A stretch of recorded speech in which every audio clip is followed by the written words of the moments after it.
Step by step आगे बढ़ने का सबसे ज्यादा फायदा ये होता है कि आज आप जो भी सीखने वाले हो और आपने जो कल सीखा था वो सारा सीक्वेंस में चल रहा है।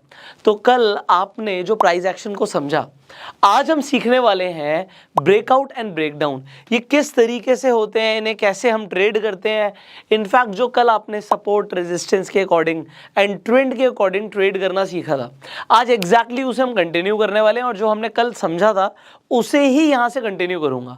अब आपने हो सकता है कल की वीडियो मिस कर दी हो तो आई बटन पे लिंक है, आप जाके देख सकते हो। इनफैक्ट ये एक सीरीज चल रही है, हम एक क्रैश कोर्स कर रहे हैं जिसमें आप starting from fundamental analysis to technical analysis आपको जो भी सीखने की जरूरत है 21 डेज का क्रैश कोर्स है। इसके अंदर आपको यहाँ पर दिख रहा होगा कि कौन कौन से टॉपिक्स कवर होने वाले हैं। तो स्टेप बाय स्टेप सारे टॉपिक्स कवर होने वाले हैं एंड डेफिनेटली जैसे हमने आज बोला ब्रेकआउट एंड ब्रेकडाउन ट्रेडिंग हम सीखने वाले हैं। सो अब हम उससे शुरू करते हैं। देखो without wasting any single second मैं आपको जो हमने कल समझा था वहीं से कंटिन्यू करते हैं। ऑलराइट, अब आप देखिए हमने कल डिस्कस किया था कि प्राइस को जहां से रिजेक्शन मिली वहां पे सेलर्स बैठे हैं। हमने एक हॉरिजॉन्टल लाइन प्लॉट करी थी कल, वहां से प्राइस गिरता है, कहां तक आता है, अपने सपोर्ट तक आता है। सपोर्ट पे आप देख सकते हो कैंडल भी बनी है, हैमर बना है। उसके बाद सपोर्ट से प्राइस बाउंस बैक करने की कोशिश करता है पर फिर भी अपने रेजिस्टेंस को ब्रेक नहीं कर पाता। अब हमारे लिए बेसिकली अगर हम बाइंग कर रहे हैं तो आपको समझना है कि जो साइडवेज मार्केट है वो आपके लिए एक नो ट्रेड जोन है। आप ट्रेड कब करोगे? अब आप ब्रेकआउट का वेट करोगे। अब देखिए यहां पर हमें दिख रहा है कि एक कैंडल ने ब्रेकआउट दिया है। ब्रेकआउट का मतलब क्या होता है? रेजिस्टेंस को तोड़ना। जब आपको एक ही चीज समझनी है कि ज्यादातर ब्रेकआउट फॉल्स होते हैं। अभी लाइव मार्केट में क्या चल रहा है उस भी हम डिस्कस करेंगे। ये तो चार्ट पे बन चुका है तो अब हमारे लिए देखना, समझना, बात करना बहुत आसान हो जाता है। पर जब लाइव मार्केट में चल रहा होता है, ब्रेकआउट आ रहा होता है, उस टाइम पे हमें क्या देखना है कि पहले जो वॉल्यूम ड्रेन्ड आउट पड़े हुए थे, वॉल्यूम बढ़े हैं नहीं बढ़े। अब आपको दिखता है कि जब प्राइस ने दोबारा ऊपर उठना शुरू किया वॉल्यूम बढ़ गए हैं। अगर वॉल्यूम बढ़ गए हैं तो इसका मतलब है कि ये ब्रेकआउट सही है। अगर यहां पे वॉल्यूम नहीं होते तो ये प्राइस थोड़ा सा ऊपर उठने के बावजूद भी नीचे गिर सकता था। ओके, सेकेंड हमें कंसेप्ट यहां पे क्या समझना है कि आपका जब ब्रेकआउट हो गया है तो अब आप एंट्री कैसे करोगे। अभी हम ब्रेकआउट को समझना है, फिर हम ब्रेकडाउन को भी समझेंगे। जब आपका यहां पर समझ आ रहा है कि भैया ब्रेकआउट हो गया है, आपने ब्रेकआउट के बाद देखा वॉल्यूम आ रहे हैं, आपने एंट्री करी, आपको एक बात समझ आ रही है कि जैसे रेजिस्टेंस क्रॉस होता है प्राइस अपने नेक्स्ट रेजिस्टेंस के पास जाने की कोशिश करेगा। ये रेजिस्टेंस कल के ही हैं जो हमने कल बोला था कि लास्ट स्विंग हमने ये रेजिस्टेंस खुद ही प्लॉट करे थे। ओके, हमने देखा था कि प्राइस को बार बार जहां पे रेजिस्टेंस मिला हुआ है तो अगर प्राइस ने एक बार अपना रेजिस्टेंस ब्रेक किया वो नेक्स्ट रेजिस्टेंस तक जाएगा। प्राइस उठना शुरू करता है, प्राइस के लिए आपके लिए स्टॉप लॉस क्या हो जाता है? आपके लिए स्टॉप लॉस हो जाता है वही रेजिस्टेंस जो अब सपोर्ट बन गया है। यहां पर ये रेजिस्टेंस था पर अब ये सपोर्ट बन गया है। प्राइस ने जो रेजिस्टेंस ब्रेक किया था, आप देखो ऑलमोस्ट उसी लेवल पर आके दोबारा से सपोर्ट लिया और प्राइस ने उठना शुरू किया। अब हमारे लिए ये री एंट्री भी हो सकती है क्योंकि नीचे वॉल्यूम बहुत स्ट्रांग है। क्योंकि वॉल्यूम स्ट्रांग है हमें कंफर्मेशन मिलती है कि प्राइस अपने अगले रेजिस्टेंस तक जाने की कोशिश करेगा। अब यहाँ पे मार्केट बंद हो गई, अब मार्केट बंद हो गई, बट एक बात को समझो, अगर आप यहाँ पर देखेंगे हमने दो चीजें समझी नहीं। एक चीज समझिए सपोर्ट रेजिस्टेंस और दूसरा ट्रेंड क्या चल रहा है। यहां पर 5 मिनट के टाइम फ्रेम पर हम देख रहे हैं, अगर हम 15, जितना बड़ा टाइम फ्रेम होगा हमारी एक्यूरेसी उतनी ज्यादा बढ़ जाएगी। अच्छा, यहाँ पे कुछ चार्ट पैटर्न भी है, इसके ऊपर हम बाद में डिस्कशन करेंगे। इसी सीरीज में हमें चार्ट पैटर्न्स को भी समझना है, पर अभी के लिए हमें देखना है कि ट्रेंड कौन सा चल रहा है। अगर आप ट्रेंड को फॉलो करो तो आपको समझ आ रहा है कि प्राइस लगातार हायर हाइज बना रहा है। क्योंकि हायर हाइज बना रहा है और यहाँ पे वॉल्यूम ज्यादा है तो प्राइस, अगर आप प्राइस एक्शन देख रहे हो तो ट्रेंड अभी चल रहा है। अगले दिन मार्केट खुलती है, देखो ये आज की मार्केट चल रही है, मार्केट ओपन यहां से हुई। हमने बात करी थी कि ग्रीन कैंडल जब भी होती है तो ओपन हमेशा नीचे से होता है, क्लोज हमेशा ऊपर होता है। तो एक बहुत बड़ी ग्रीन कैंडल बनती है, ट्रेंड चल रहा है। उसके बाद आपको, अच्छा हम बाद में देखेंगे चार्ट पैटर्न्स के बारे में, बाद में बात करेंगे, ठीक है। तो वो चार्ट पैटर्न्स को ट्रेड करना भी प्राइस एक्शन है, बट हमें समझना है। एनीवेज मैं इसे हटा देता हूं। तो आपको दिख रहा है कि ठीक है मार्केट ने कंसोलिडेट किया। उसके बाद आपको यहां पर दिखता है कि एक बहुत बड़ी ग्रीन कैंडल बनी है। एनीवेज एक चार्ट पैटर्न मैं आपके लिए दिखा रहा हूं कि इस तरीके से आपके लिए एक ब्रेकआउट था ठीक है, तो ब्रेकआउट आया, ब्रेकआउट के टाइम पे वॉल्यूम बढ़ गए, उससे पहले ड्रेन्ड आउट थे, क्योंकि वॉल्यूम बढ़ गए you can take a entry. अब सपोर्ट रेजिस्टेंस मैं खुद से प्लॉट करूं, एक तो मेरे पास ये तरीका है, दूसरा हमने आपको बताया हुआ था कि आप सिंपल पिवट पॉइंट्स को यूज करो। Okay, so you got the pivot points. अब आपको जैसे पिवट पॉइंट्स दिखते हैं, ये ब्रेकआउट एक चार्ट पैटर्न का ब्रेकआउट था, तो अभी सपोर्ट रेजिस्टेंस पिवट के अकॉर्डिंग आपको मिल गए हैं। अब सपोर्ट एंड रेजिस्टेंस आप खुद से भी प्लॉट कर सकते थे। कैसे? अगर आप यहीं पर देखते हैं कि ठीक है, यहां से प्राइस ऊपर गया, उसके बाद प्राइस को लगातार रिजेक्शन किस लेवल पर मिल रही है। अगर आप देखो कि प्राइस इस लेवल को ब्रेक नहीं कर पा रहा था, इस लेवल को क्योंकि ब्रेक नहीं कर पा रहा था, तो ये हमारी एक ब्रेकआउट कैंडल थी और नीचे वॉल्यूम्स थे। अगेन इसे ब्रेकआउट बोलेंगे। प्राइस कहां पर जाने की कोशिश करेगा? अपने नेक्स्ट रेजिस्टेंस पे। सो नेक्स्ट रेजिस्टेंस R1 से प्राइस R2 तक जाता है, R2 को क्रॉस नहीं कर पाता, R2 को क्रॉस नहीं कर पाता। अब यहां पे ब्रेक डाउन को समझते हैं। अब ब्रेक डाउन के लिए पहली चीज हमारे लिए सबसे पहले क्या देखना है? प्राइस ऊपर गया, उसने लगातार सपोर्ट कहां पे लिया? उसने लगातार सपोर्ट वहीं पे लिया जो पहले उसके लिए रेजिस्टेंस था। रेजिस्टेंस सपोर्ट बन गया। पहले यहां पर जब ब्रेकआउट आया तो ये एरिया रेजिस्टेंस था, बट जब ऊपर से गिरना शुरू किया यहां पर लगातार सपोर्ट मिला प्राइस को। पर जब उसने अपने सपोर्ट को तोड़ा तो वो नेक्स्ट कहां जाएगा? अपने नेक्स्ट सपोर्ट पे। ये नीचे वाली जो R1 की लाइन है, अगर आप देखो तो ये कितना बढ़िया सपोर्ट है। बार बार प्राइस आके उस एरिया के आसपास सपोर्ट ले रहा था। अब आप क्या देखते हो, जो प्राइस था ऊपर से R2 को ब्रेक नहीं कर पाया, दोबारा नीचे गिरना शुरू करता है और उसे बार बार सपोर्ट मिल रहा है। जो हमारा रेजिस्टेंस था वही अब हमारा दोबारा से सपोर्ट का काम कर रहा है। प्राइस उस एरिया के आसपास आके सपोर्ट ले रहा है। पर आप क्या देखते हो, एक कैंडल बनती है जहां पर आपको क्लियरली दिख रहा है कि एक ब्रेकआउट हुआ, यहां पे ब्रेकआउट हुआ, ओके, और ब्रेकआउट जब हुआ उसके बाद आप क्या देखते हो, अगली कैंडल का वॉल्यूम और भी ज्यादा है, वॉल्यूम आया। अब वॉल्यूम आने के बावजूद भी आपने एंट्री ले ली। क्यों ली? क्योंकि हमारा पर्पस क्या होता है, जो भी कैंडल ब्रेकआउट दे, जैसे उस कैंडल का लो ब्रेक हो जाए आप एंट्री मार दो। तो आपने नेक्स्ट कैंडल में एंट्री मार दी, आपने एंट्री मारी, आपका स्टॉप लॉस पता है क्या था? जो आपका सपोर्ट टूटा है वो रेजिस्टेंस बन गया है। प्राइस नीचे जाता है बट उसके बाद बाउंस बैक करना शुरू करता है और आपका स्टॉप लॉस हिट हो जाता है। मैं आपको एक चीज बताऊंगा, मार्केट को ना स्टॉप लॉस देना सीखो। स्टॉप लॉस में बाहर हो जाओ। बाहर हो गए, अब आपको देखना है कि अब क्या चल रहा है, प्राइस एक्शन को समझना है।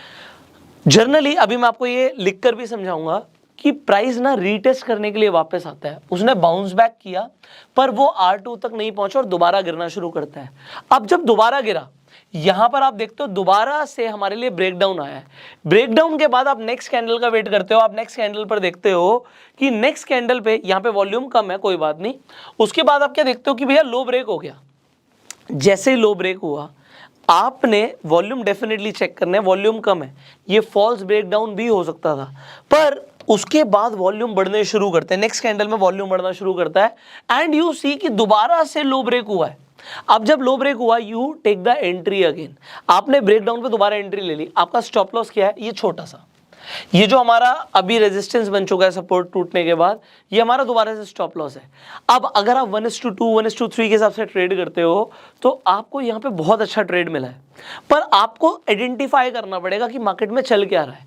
अब यहाँ पे वॉल्यूम्स हाई हैं, वॉल्यूम्स हाई है मतलब हम बने रहेंगे। अभी मैं नेक्स्ट वीडियोस में आपको इंडिकेटर्स भी बताने वाला हूं जो आप इसके साथ यूज करोगे। हम कोई भी इंडिकेटर्स अभी यूज नहीं कर रहे हैं एक्सेप्ट पिवट पॉइंट्स। सिर्फ पिवट पॉइंट से हम क्या ले रहे हैं, जो मार्केट का सपोर्ट और रेजिस्टेंस के मल्टीपल लेवल्स हैं वो हमें पता लग जाए। अब जैसे ही आप देखते हो कि R1 का दोबारा से क्या हुआ है, मान लेते हैं आपने यहाँ पे एंट्री नहीं ली, आपने देखा एक कैंडल ने R1 को तोड़ दिया। R1 को तोड़ दिया मतलब ब्रेक डाउन हो गया। ब्रेक डाउन के साथ वॉल्यूम है, आप कहोगे यस यार वॉल्यूम तो है। क्योंकि वॉल्यूम है, आपने वेट करना है। आप वेट कर सकते हो दूसरी कैंडल का भी कि भैया लो ब्रेक हुआ, जैसे ही दूसरी कैंडल में लो ब्रेक हुआ you take the entry because volume है नीचे। इससे पहले वॉल्यूम नहीं थे बट अभी वॉल्यूम है। क्योंकि वॉल्यूम है, आपने एंट्री मारी। अब आपका स्टॉप लॉस क्या है? जो R1 का सपोर्ट टूटा है यही आपका स्टॉप लॉस है। और अगेन 1:2 1:3 के हिसाब से ट्रेड देखो ना, बढ़िया चल रहा है प्राइस एक्शन। अब हम क्या देखते हैं, अब हमें क्या देखना है, आपने मल्टीपल सपोर्ट एंड रेजिस्टेंस लिए हुए हैं। इधर you can follow the pivot points और you can yourself make the support resistance, दोनों ही आने चाहिए। अभी जनरली रूल क्या कहता है कि अगर R1 टूटा है तो प्राइस कहां तक जाएगा, प्राइस जाएगा पिवट तक, पिवट के आसपास से उसे दोबारा से यहां पे बायर्स मिल सकते हैं और प्राइस ऊपर जा सकता है। तो अभी मेरा जो लेवल है, मैं टारगेट क्या लूंगा, मेरा टारगेट बड़ा सिंपल है, मैं यहाँ पे कुछ हटा देता हूँ, ये मल्टीपल लेवल्स हटा देता हूँ, अभी आप ज़्यादा कंफ्यूज ना हो, हम पिवट के हिसाब से ट्रेड कर रहे हैं। अगर तो अगर R1 टूटा है तो प्राइस पिवट तक जाने की कोशिश करेगा। अब पिवट का एग्जैक्ट जो ये लेवल है हमें इसका वेट नहीं करना, इसके आसपास आप देख सकते हो कि यहाँ पे आप एक रेक्टेंगल बना दो। रेक्टेंगल आपको ज़्यादा अच्छी कंफर्मेशन देता है कि पिवट के आसपास आपने एक जोन बना दिया कि भैया मेरा तो ये जोन हो गया। एक सेकेंड, ऑलरेडी यहाँ पे मैंने एक रेक्टेंगल इसलिए बना दिया क्योंकि आप लोग कंफ्यूज ना हो। आप ये मत सोचो कि प्राइस बिल्कुल वहीं तक जाएगा, जैसे ही जोन के आसपास भी आ जाएगा आप अपना प्रॉफिट बुक कर सकते हो और यू कैन ट्रेल। अब ये ट्रेलिंग क्या होता है, ट्रेल बड़ा अच्छा होता है। देखो होता क्या है, आप जनरली ये खुद देखोगे, जब मार्केट टूटती है तो बहुत तेजी से टूटती है। अगर आप सही इंस्ट्रूमेंट में ट्रेड कर रहे हो तो अच्छा पैसा बनेगा। सही इंस्ट्रूमेंट मैं आपको आगे समझाऊंगा। इट कुड भी, अभी आप समझ सकते हो कि ये पुट बाइंग हो सकती है और कॉल सेलिंग हो सकती है और फ्यूचर्स में ट्रेड करना हो सकता है। तो मैं आपको ये बताना चाहता हूँ, इस जोन के आसपास प्राइस आने की पूरी कोशिश करेगा और नीचे वॉल्यूम कम नहीं हो रहे, जिससे मैं यहाँ पे बना रहूंगा। अब ट्रेल करने का मतलब क्या होता है, मान लेते हैं मैंने यहीं पे एंट्री ले ली थी इस कैंडल पे, अब मैं क्या करने वाला हूँ, मेरा ये स्टॉप लॉस तो था, अब जैसे जैसे प्राइस नीचे जा रहा है मैं क्या देख रहा हूं, मान लीजिए अब मैं इस कैंडल तक तो पहुंच ही चुका हूं। अब मैं क्या करूंगा, इसी कैंडल के हाई का अपना स्टॉप लॉस ले लूंगा कि भैया अगर इसका हाई ब्रेक हो गया तो मैं बाहर निकल जाऊंगा। मतलब प्राइस अगर दोबारा से बाउंस बैक करने की कोशिश करेगा तो इतना प्रॉफिट तो मुझे चाहिए। अब इसके बाद एक और कैंडल बनेगी मान लेते हैं, तो what I will do, I will see कि अब मेरा क्या होगा, नेक्स्ट कैंडल बनी, मेरा स्टॉप लॉस वहीं पर है, उसके बाद नेक्स्ट कैंडल बनेगी, जो भी नेक्स्ट कैंडल बनेगी लगातार टूटता जा रहा है, उसके हाई का मैं स्टॉप लॉस लेता जाऊंगा। तो अगर प्राइस मान लीजिए यहां तक भी आ गया, उसने पिवट को भी तोड़ दिया तो सपोर्ट तक आएगा, मैं अपना स्टॉप लॉस ट्रेल करता जा रहा हूं आगे तक। तो हो क्या रहा है, अब मान लीजिए नेक्स्ट कैंडल बनी, well and good, next candle बनी, अभी प्राइस एक्शन आप अपने सामने देख रहे हो, मुझे पता है कि प्राइस कहां तक आने की कोशिश करेगा, वो पिवट तक आने की कोशिश करेगा, पिवट के बाद बाउंस बैक कर सकता है। अभी मैं ट्रेल कर रहा हूं अपना स्टॉप लॉस, मेरा स्टॉप लॉस वहां से हट के अभी इस कैंडल के हाई पे पहुंच चुका है। अभी ये कैंडल चल रही है, अब ये कैंडल चल रही है, इस कैंडल के बाद जो अगली कैंडल बनेगी मैं इसी कैंडल के हाई का अपना स्टॉप लॉस ले लूंगा। मैं एक एक कैंडल के बाद अपने स्टॉप लॉस को ट्रेल करता हुआ चला जाऊंगा। सो प्राइस एक्शन अभी आप लाइव देख रहे हो, आपको समझ आ रहा है कि हमने किस तरीके से जब ब्रेकआउट ट्रेड किया था, हमने किस तरीके से किया था, जब हम ब्रेक डाउन ट्रेड कर रहे हैं हम कैसे कर रहे हैं। ब्रेकआउट और ब्रेक डाउन में सिर्फ दो ही चीजें इंपॉर्टेंट है, support and resistance and volume. Support, resistance, volume को जो इंसान समझ गया वो ब्रेकआउट एंड ब्रेकडाउन ट्रेड कर सकता है। और सबसे इंपॉर्टेंट क्या है कि आप अगर वॉल्यूम को छोड़ दोगे तो आप ब्रेकआउट और ब्रेकडाउन ट्रेड्स नहीं ले पाओगे। ओके, सो आप ट्रेंड जब चेंज हो रहा है, चेंज होते ही आप उसके अंदर एंट्री मार रहे हो, but respect your stop loss. Stop loss hit हो गया, बाहर निकलो, क्योंकि ज्यादातर ब्रेकआउट्स एंड ब्रेकडाउन्स फॉल्स भी होते हैं। तो आपको स्टॉप लॉस मार्केट को देना है कि ले भाई, पर जब प्रॉफिट होगा आपको बड़ा प्रॉफिट होगा।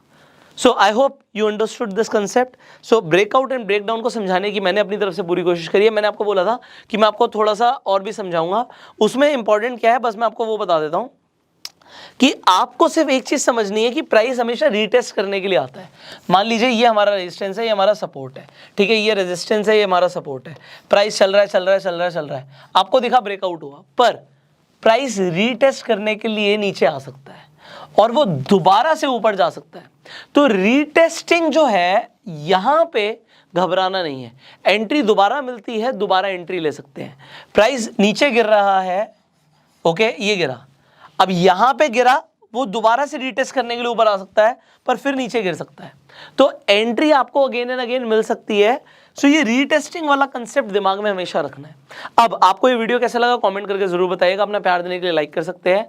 इनफैक्ट इस वीडियो को आप ज़्यादा से ज़्यादा लोगों के साथ शेयर कीजिए, क्योंकि जो कंसेप्ट्स लोगों को बहुत ही ज़्यादा कॉम्प्लिकेटेड लगते हैं ना, मेरा काम है उन्हें सिंप्लीफाई करके देना। जैसे मैं समझता हूँ वैसे आपको समझाने की कोशिश करता हूँ।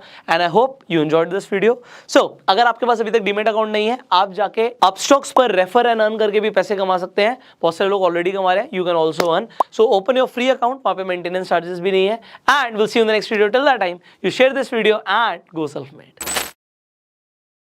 चलिए आप देखिए, थोड़ा टाइम निकल चुका है एंड जैसे हमने एक्सपेक्ट किया था कि अगर प्राइस ने अपने सपोर्ट को तोड़ा तो नेक्स्ट सपोर्ट तक जाएगा, और नेक्स्ट सपोर्ट हमारे लिए क्या था? पिवट था। अभी मार्केट लाइव ही चल रही है आपके सामने, but you see here price अपने पिवट पे आके एग्जैक्टली जाके सपोर्ट लेता है। अब आप कहोगे यहां पे तो सर ठीक है, हमारा टारगेट मीट हो गया, हमने एक जोन लिया था, वो जोन को क्या एग्जैक्टली उसने पिवट पे जाके सपोर्ट लिया।